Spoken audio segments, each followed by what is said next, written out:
तो देखो आदि पुरुष मूवी में राम है, लक्ष्मण है, सीता है और रावण भी है और इसके मेकर्स कह रहे हैं कि ये रामायण नहीं है। तो भले इस मूवी ने शुरुआत के 3-4 दिनों में श्री राम के नाम पर काफी अच्छा खासा पैसा कमा लिया, लेकिन अब आदि पुरुष का टिकट कोई फ्री में भी नहीं ले रहा है, क्योंकि इस मूवी में इतने सारे रॉन्ग सीन दिखाए गए हैं। तो इतना तो बच्चा समझ जाएगा कि मेकर्स ने जानबूझकर ये दिखाया है, क्योंकि 1 या फिर 2 सीन होते तो हम लोग इग्नोर कर देते, लेकिन यहाँ पर तो कई सारे सीन है। और आज मैं आपको बताने जा रहा हूँ आदि पुरुष मूवी के 20 रॉन्ग सीन, जो कि अगर इस मूवी के मेकर्स ने महर्षि वाल्मीकि जी की रामायण या फिर कोई भी रामायण कभी पढ़ी होती या फिर उन्होंने अगर रामानंद सागर जी की रामायण ही देखनी होती ना, तो भाई ऐसी मूवी कभी नहीं बनाते। नंबर 1, रावण की लंका। तो यार इतना तो बच्चा जानता है कि रावण की लंका सोने की थी, लेकिन यहाँ पर ओम राउत इतने बड़े फैन है हॉलीवुड के कि उन्होंने रावण की लंका को थॉर के एसगार्ड की सस्ती कॉपी बना के रख दिया है। यानी कि यार थॉर के एसगार्ड की बस ब्राइटनेस को कम कर दो, तो यहाँ पर आदि पुरुष मूवी में दिखाई गई रावण की लंका बन जाएगी। यानी कि भाई कोई इतना गलत कैसे हो सकता है। Mistake number 19। तो जब आदि पुरुष मूवी में रावण सीता हरण करता है, तो उस टाइम पर हमारी रामायण में क्या हुआ था कि रावण यहाँ पर पुष्पक विमान में सीता जी को लेकर गया था, लेकिन यहाँ पर तो सीता जी को रावण चमगादड़ के ऊपर लेके जा रहा है, जो कि भाई किसी भी रामायण में कहीं नहीं लिखा हुआ है। और इसी के साथ इसी सीन में मिस्टेक नंबर 18, जहाँ पर हम देखते हैं कि रावण श्री राम और लक्ष्मण जी के सामने सीता जी को लेकर के जा रहा होता, जबकि भाई कभी ऐसा पॉसिबल ही नहीं है कि श्री राम और लक्ष्मण जी के सामने कोई सीता जी को लेकर जा रहा हो और वो लोग कुछ भी ना करे, बस खाली भागते रहे उनके पीछे। और ऐसा दिखाया गया कि श्री राम और लक्ष्मण जी कुछ कर ही नहीं सकते, यानी कि ऐसा दिखाने की कोशिश की गई मेकर्स के द्वारा। इसके बाद मिस्टेक नंबर 17, जहाँ पर हम देखते हैं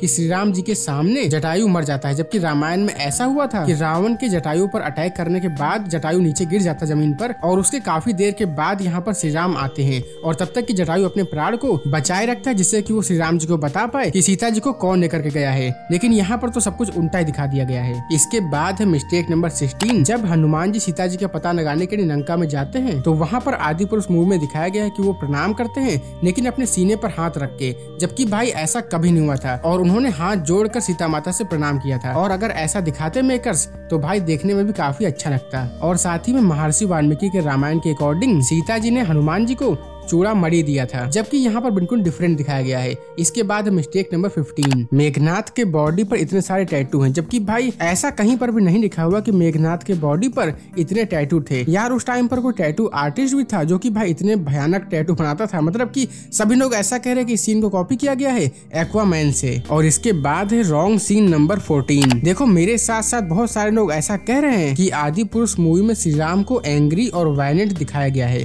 कि श्री राम जी ऐसे ही थे, जबकि यार हम सबको पता है कि श्री राम जी ऐसे बिल्कुल भी नहीं थे। उनके चेहरे पर हमेशा हल्की सी मुस्कान होती थी। अगर आप रामानंद जी की रामायण देखेंगे तो आप इसको महसूस भी कर पाएंगे। इसके बाद है रॉन्ग सीन नंबर 13। तो देखो जब हनुमान जी सीता जी को ढूंढने के लिए जाते हैं लंका में, तो उस टाइम पर वो सूक्ष्म रूप में होते हैं, यानी कि बहुत ही छोटे होते हैं, लेकिन आदि पुरुष में ऐसा दिखाया ही नहीं गया है। आदि पुरुष में हनुमान जी को बहुत ही नॉर्मल दिखाया गया, जैसे कि नॉर्मल फॉर्म में, जबकि ऐसा बिल्कुल भी नहीं था। और ये बात तो हनुमान चालीसा में भी लिखी हुई है कि सूक्ष्म रूप धर सिंह दिखावा, विकट रूप धर नंक जरावा। इसके बाद है रॉन्ग सीन नंबर 12। तो जब श्री राम जी समुद्र को पार करने जा रहे होते हैं, तो वो समुद्र भगवान से प्रार्थना करते हैं कि समुद्र के बीच में रास्ता छोड़ दो, लेकिन तभी समुद्र भगवान कहते हैं कि ऐसा पॉसिबल नहीं है। और तब वो ऐसा कहते हैं कि अपनी सेना से कहो कि प्रभु का नाम ले करके या फिर प्रभु का नाम पत्थर के ऊपर लिख करके अगर वो पत्थर समुद्र में फेंकेंगे तो उस पत्थर को मैं डूबने नहीं दूंगा। हालांकि ये सीन देखने में सही लगता है, लेकिन यहाँ पर एक मिस्टेक भी है, क्योंकि हम सबको पता है कि वानर सेना में नर और नील नाम के 2 वानर थे,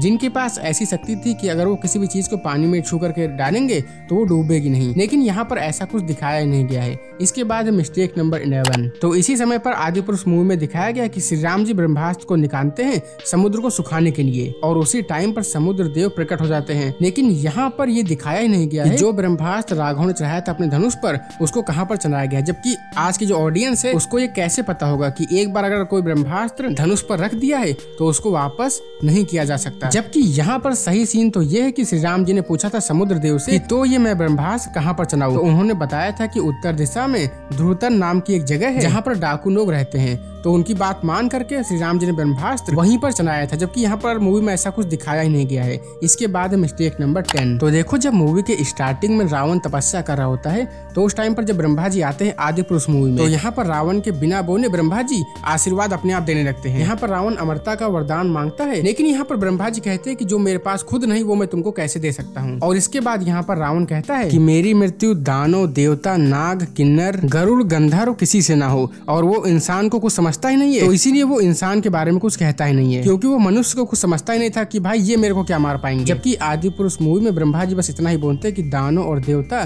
तुम्हें नहीं मार सकते और बाकी भाई सब मार सकते हैं। इसके बाद है रॉन्ग सीन नंबर 9। तो जब मेघनाथ हनुमान जी को पकड़ के रावण के पास लेकर के आता है, तो आदि पुरुष मूवी में दिखाया गया है कि यहाँ पर रावण तलवार पीट रहा था, जबकि भाई ये सीन बहुत ही रॉन्ग है, क्योंकि एक्चुअली में हुआ ये था कि रावण यहाँ पर सभा में बैठा होता है और सभा में सभी लोग एक साथ बैठे होते हैं और तब यहाँ पर मेघनाथ हनुमान जी को लेकर के आता है। हरी सभा में ये फैसला लिया जाता है कि हनुमान जी की पूंछ पे आग लगाई जाएगी। और इसके बाद है रॉन्ग सीन नंबर 8। तो यहाँ पर जब अंगद रावण के पास में आते हैं तो उस टाइम पर बस आदि पुरुष मूवी में अंगद कहते हैं कि रघुपति राघव राजा राम बोल और माता सीता को राघव को लौटा दे, जबकि भाई एक्चुअली में बहुत ही डिफरेंट सीन हुआ था। और यहाँ पर जब विजयादशमी को रामायण का नाटक भी होता है ना, तब भी ये सीन दिखाया जाता है। तो होता कुछ ऐसा है कि पूरी सभा बैठी होती है और वहाँ पर रावण के पास में अंगद आते हैं और वहाँ पर अंगद और रावण के बीच में काफी बातचीत होती है। और इसके बाद अंगद कहते हैं कि अगर तुम्हारी सभा में जितने भी लोग बैठे हुए हैं, अगर इसमें से किसी ने भी मेरे पैर को हिला दिया तो मैं अपने वानर सेना सहित वापस लौट जाऊंगा। लेकिन यहाँ पर तो कुछ ऐसा दिखाया ही नहीं गया। इसके बाद रॉन्ग सीन नंबर 7। और ये सीन देख करके तो आदि पुरुष मूवी जो भी देखने ऑडियंस गई थी वो भी सोच रहे होंगे कि भाई ऐसा कब हुआ। तो देखो जब फाइनल बैटल चल रही थी श्री राम और रावण के बीच में, तो उस टाइम पर नकली सीता माता को दिखाया गया था, जबकि भाई ऐसा तो किसी भी रामायण में कभी नहीं हुआ था। लेकिन यार आदि पुरुष से यहाँ पर कुछ भी हो सकता है।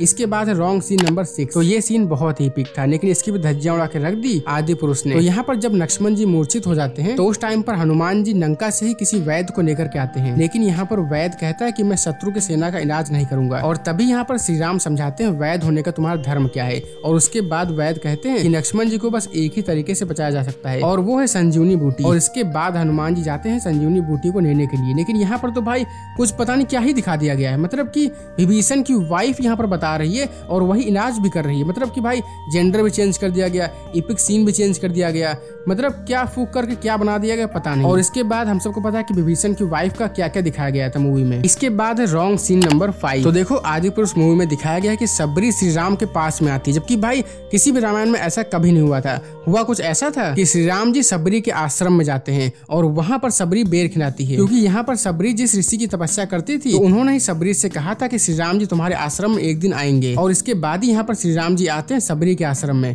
लेकिन यहाँ पर इतने एपिक सीन को भी इतना गलत दिखा दिया गया है, जहाँ पर एक काफी अच्छा इमोशनल मोमेंट क्रिएट किया जा सकता था, लेकिन यहाँ पर भाई उसकी भी धज्जियां उड़ा कर रख दी। इसके बाद है रॉन्ग सीन नंबर 4। तो देखो सभी लोग ऐसा कह रहे हैं कि प्रभास श्री राम के रोल में उतना फिट नहीं बैठ रहे हैं, जबकि यहाँ पर गलती प्रभास की है ही नहीं, क्योंकि यहाँ पर श्री राम की बस मूछें दिखाई गई हैं। जबकि अगर मूछें और दाढ़ी दोनों दिखाई जाती तो यहाँ पर प्रभास भी श्री राम के रोल में काफी अच्छे दिखते, क्योंकि यहाँ पर लक्ष्मण जी के तो दाढ़ी दिखाई गई है लेकिन श्री राम जी की नहीं दिखाई गई है। तो यहाँ पर गलती प्रभास की नहीं है बल्कि गलती मेकर्स की है। इसके बाद रॉन्ग सीन नंबर 3। तो आदि पुरुष मूवी में जब दिखाया जाता है विभीषण को जो कि रावण से कहता है कि सीता माता को छोड़ दो, तो यहाँ पर सिर्फ रावण और विभीषण होते हैं। जबकि हुआ कुछ ऐसा था कि रावण पूरी सभा में बैठा होता है और उसी टाइम पर विभीषण कहते हैं कि सीता माता को छोड़ दो, और तब यहाँ पर रावण माता सीता को छोड़ने से मना कर देता है। लेकिन यहाँ पर इस सीन को भी काफी गलत दिखा दिया गया है। इसके बाद रॉन्ग सीन नंबर 2। तो देखो हम सबको पता है कि श्री राम और रावण के बीच में जब युद्ध होता है तो यहाँ पर युद्ध के अंत में विभीषण कहता है श्री राम से कि रावण की नाभि पर तीर चलाओ। लेकिन आदि पुरुष मूवी में ऐसा कुछ होता ही नहीं, यानी कि भाई विभीषण का तो कोई रोल ही नहीं होता मूवी के एंड में। और इसके बाद मिस्टेक नंबर 1, जो कि शायद बहुत ही कम लोगों ने नोटिस की होगी। तो दोस्तों हम सबको पता है कि कुंभकर्ण को 6 महीने सोने का एक वरदान प्राप्त था, जिसकी वजह से कुंभकर्ण 6 महीने के लिए सोता था। और जब राम और रावण का युद्ध हो रहा था तो उस टाइम पर भी कुंभकर्ण सो रहा था। और जब यहाँ पर कुंभकर्ण को जगाया जाता तो उस टाइम पर हाथी, मतलब कि काफी लोग यहाँ पर शोर मचाते हैं, काफी ज्यादा लोग बैंड वगैरह बजाते हैं। कहीं जाकर के बहुत ही मुश्किल में कुंभकर्ण की नींद खुलती है। लेकिन आदि पुरुष मूवी में बस 1 सेकंड के अंदर कुंभकर्ण जग जाता है, जबकि भाई ऐसा नहीं हुआ था। तो आप लोग बताओ कमेंट में कि आप लोग मेरी इस बात से एग्री करते हैं या फिर नहीं। यार एग्री तो करते ही होंगे। और अगर आप लोगों ने वीडियो को इन तक की देखा है तो प्लीज यार वीडियो को लाइक और शेयर भी कर देना, और इस चैनल को सब्सक्राइब करके बेल आइकन को प्रेस कर देना ऐसी ही वीडियोस को सबसे पहले देखने के लिए। तो फिलहाल इस वीडियो को यहीं पर एंड करते हैं। जय श्री राम।